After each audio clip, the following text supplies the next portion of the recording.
So, what's up guys? So ngayon guys, i-testingin natin itong nabili natin sa Lazada na water pressure. So, gagamitin natin ito dito sa ating jigsaw, no? Medyo madumi na kasi nung umuwi tayo sa atin, naulanan tayo at hindi natin na-sprayan natin hindi natin na-washingin kaagad. So, ngayon, unang gagawin natin guys is itong part, paki-close up nga. Itong part na to guys, kung makikita nyo, napakarami ng tumigas na ito yung mga buhangin sa kanyang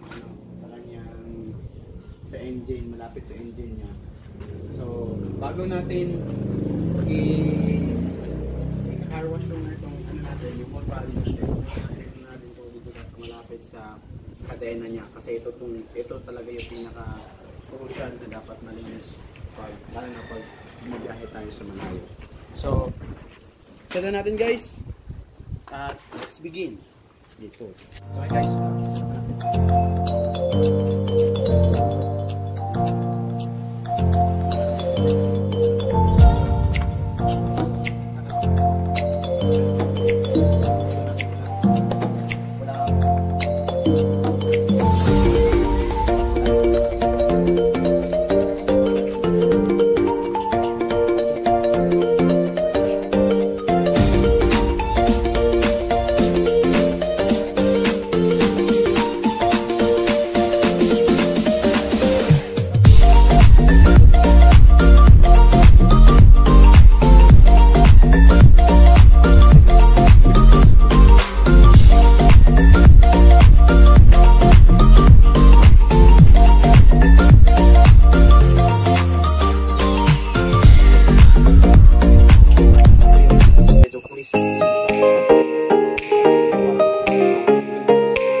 so yun guys, yung nilalagay ko ngayon na nasa lalagyan ng alcohol pinaghalong gasolina at saka Joyan kasi hindi na ako bumili ng degreaser.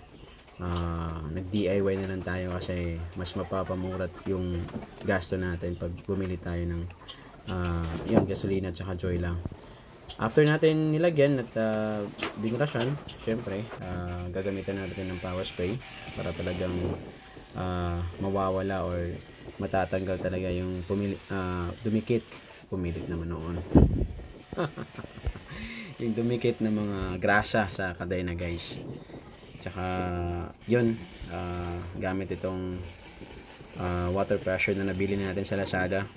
Kung magtatanong kayo sa presyo guys, nagre-range ito ng 1K to 100, 1.5.